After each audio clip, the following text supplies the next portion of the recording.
we were asked to share our experience of antithymocyte globulin and immunosuppressive therapy in idiopathic aplastic anemia from the uh, adult side. The pediatric experience was shared yesterday by Professor Deepak. And so, so we know that ATG and cyclosporin is an established approach for treating patients with aplastic anemia. And at the same time, we also know that the incidence of aplastic anemia is probably 2 to 3 times higher in the Asia, and the ideal dose of equine ATG has actually not been well established. So early on, my mentors probably in the clinic who were closely watching these patients, they realized that the outcomes of aplastic anemia are likely to differ across the various socio-demographic regions, and it was actually based on timing from diagnosis to treatment, the availability of supportive care, and whether they were able to get ATG or not. So this was a decade back when our center actually uh, uh, studied the sociodemographic profile of the patients, and this was a case control study to around 200 patients of other blood disorders, which were compared with the patients of aplastic anemia coming to our center, and they could actually confirm their hypothesis that a higher number of patients of aplastic anemia belong to a lower socio-demographic status, and the odds ratio was around 2.32. So at the same time, so there was a lack of adequate dose finding studies for ATG in aplastic anemia, and people across the world were using different formulations as well as uh, uh, different doses of ATG. The Europeans, there were the lymphoglobulin 15 mg per kg for 5 days. ADGAM, the standard still is 40 mg per kg for 4 days. And we know that the side effects of ATG are not insignificant. There are infections, there is relation to clonal evolution probably, and the aplastic anemia may be associated with a lower socioeconomic status, and immunosuppressive therapy actually was carrying a significant dose dependent financial burden. So the higher the dose, the more is the cost.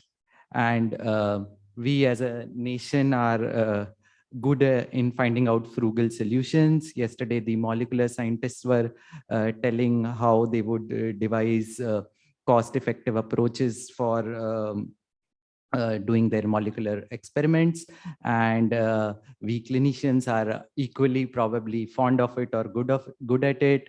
If we have issues in getting the right doses of ibrutinib, we would come out with a reduced dose ibrutinib protocol.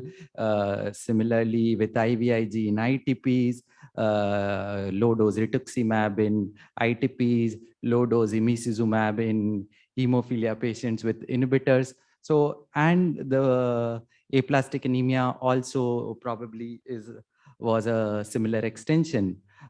This was again a 2006 study, which was from Marsh and his colleagues, and they actually looked at low dose antithymocyte globulin in elderly patients. The median age was 71 years. The patient number was small, it was 12 patients, and they said that at this dose with genzyme like lymphoglobulin, it was probably effective but not as effective as what they said.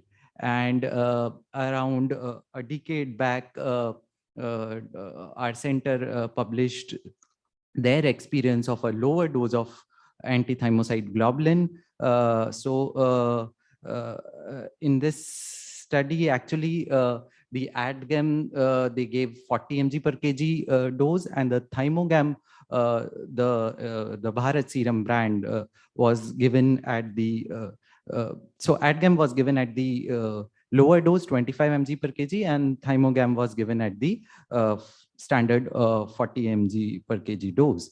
And the results were that uh, in the 20 patients who got the lower dose versus the 10 patients who got the full dose, the outcomes were not different at 6 months.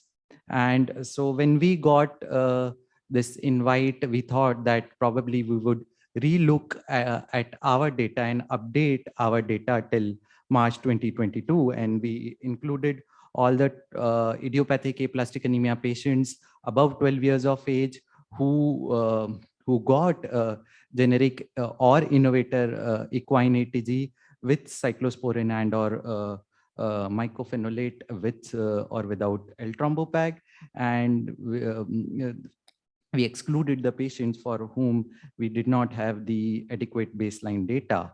And this was the protocol which we were using. Equine ATG 40 mg per kg was the standard group, and 25 mg per kg was the kind of the study group, or the where we wanted to find out whether it makes a difference. And I must say that we as a center are kind of liberal in switching over from cyclosporin to mycophenolate, where we find that our patients are not tolerating cyclosporin well, and it is not infrequent actually. And we looked at the responses at 3 months, 6 months, 12 months, and the survival. So this was the target trough dose for cyclosporin was 200 to 300 nanogram per ml. We gave it for 6 months, and then we the plan was to taper it over 18 months. But obviously, the patients who were showing on the cyclosporin dependency, they were continued for a longer period.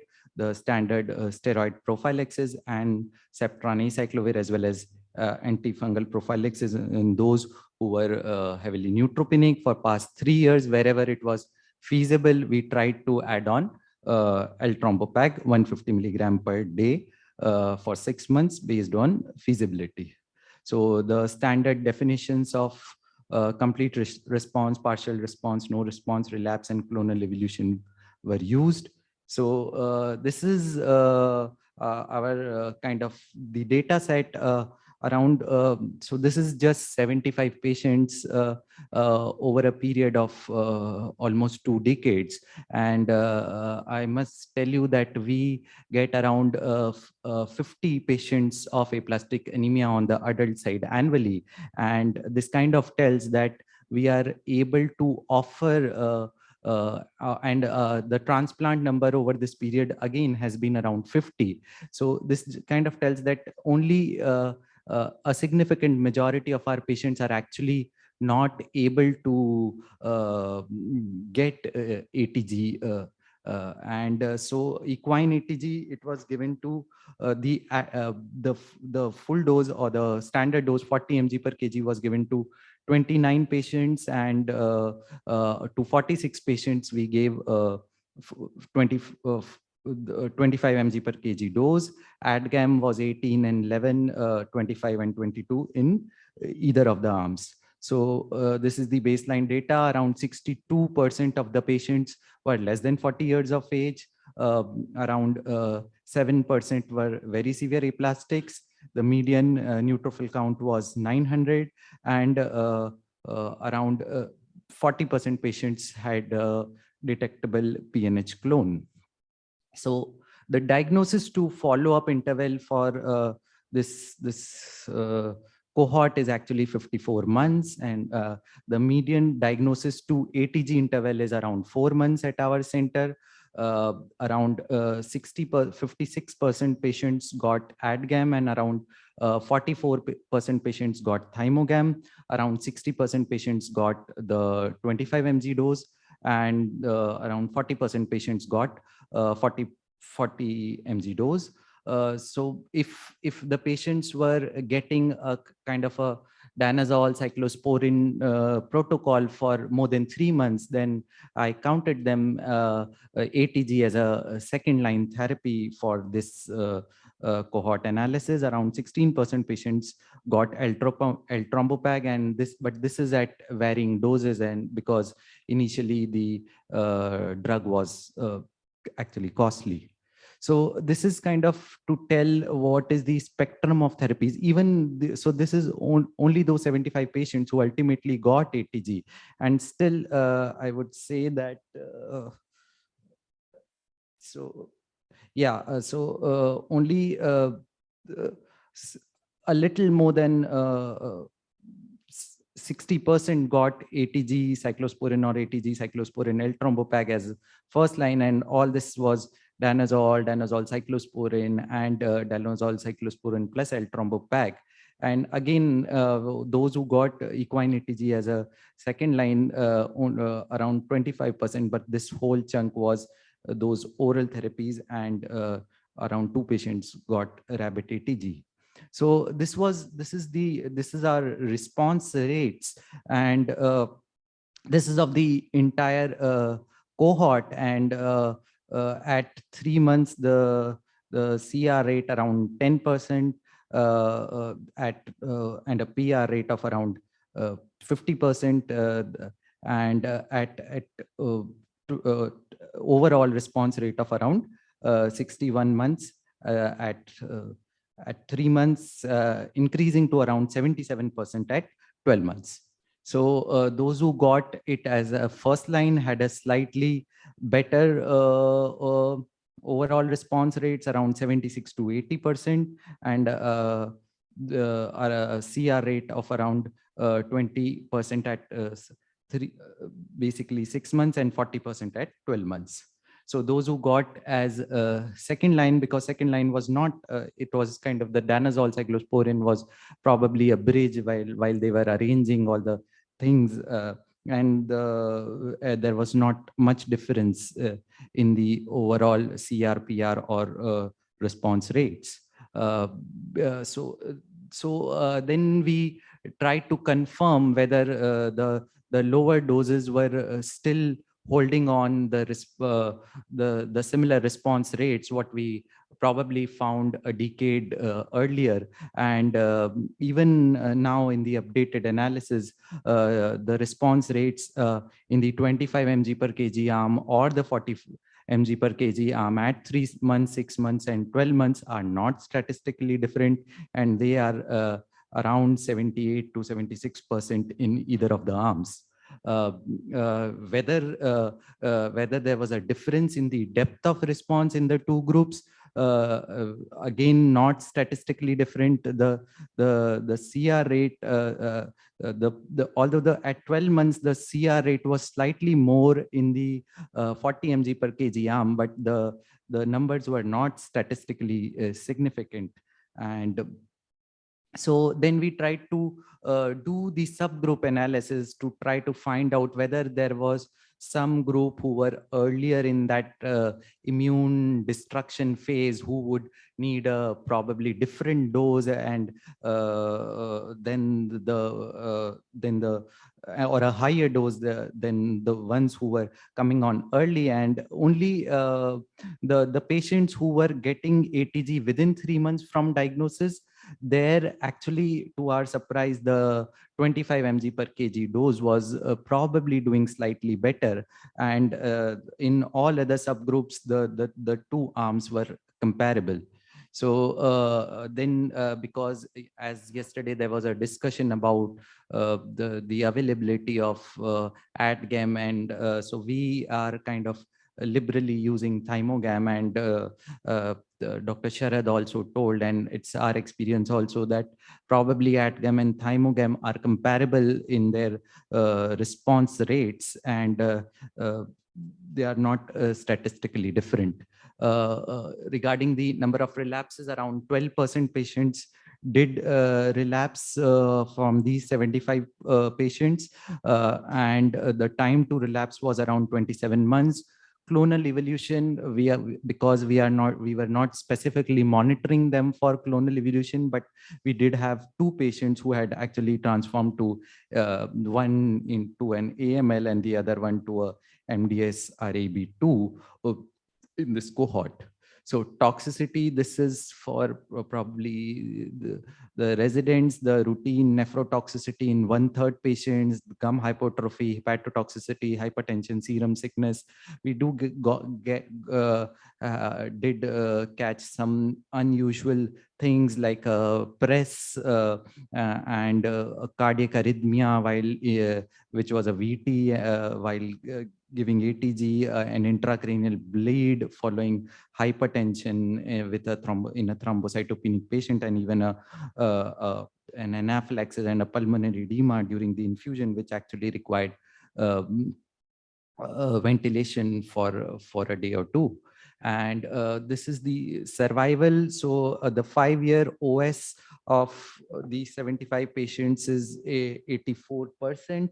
And but this is the responder versus non-responder comparison, and as expected, the non-responders do not do well, uh, and most of these patients are actually not eligible for transplant because of the various reasons. And so basically that tells that how important IST is. This is the survival comparison in the ATG 25 versus 40 group, as well as the subgroup of ATGAM, thymogam 2540, 2540. And there is we did not find any statistical difference. The event-free survival is again the basically the relapses are not different, and so the EFS, the 5-year EFS is 71% of the entire cohort, and again it is comparable in the low dose versus the standard dose arm. So basically, so this probably gives us a thought, a food for thought to discuss that one, a significant fraction of transplant ineligible patients in our center, and probably that is representative of the country as a whole, are actually not able to get the standard IST as first line. Our median time to receive of ATG from the time of diagnosis is around 4 months.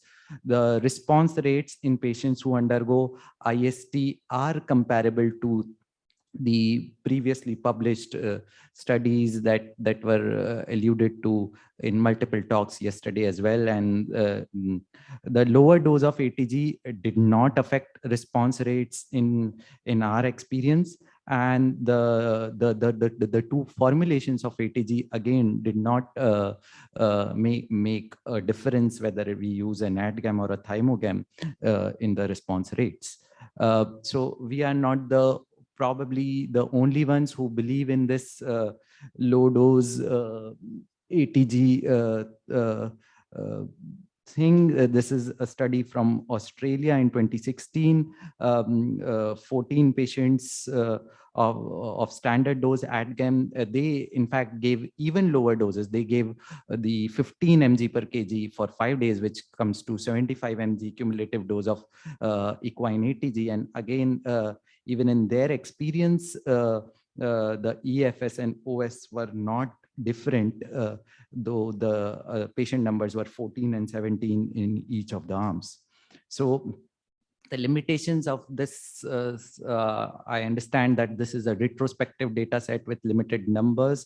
We did have a limited evaluation for clonal evolution. The L-Trombopag, because only 12 patients had received it, so the numbers were not very strong to tell the outcome. And Dr. Chandrakala would be talking about the use of EPAG. And infections and cause of mortality, I have to probe the data further. The conclusions would be that IST is an effective therapy for idiopathic aplastic anemia with a high response rate, touching out to 70 to 80%. Lower dose of equine ATG may produce comparable outcomes, particularly in LMIC countries, and probably this needs a further exploration. We probably need biomarkers which could identify the predictors of response to various doses of ATG. And this is our team. So I would like to specifically thank Mrs. Akriti Kapoor, who is prospectively entering, recording or catching, helping us out in capturing the data of aplastic anemia patients with these, of course, with the support of the aplastic anemia registry and Dr. Biju. He's Aditya, who has worked with me over the past 3 weeks in kind of analyzing and the data, and this is our whole clinician group, and obviously Dr. Reena Das and our laboratory hematology team, without who tell us what we are dealing with. Thank you.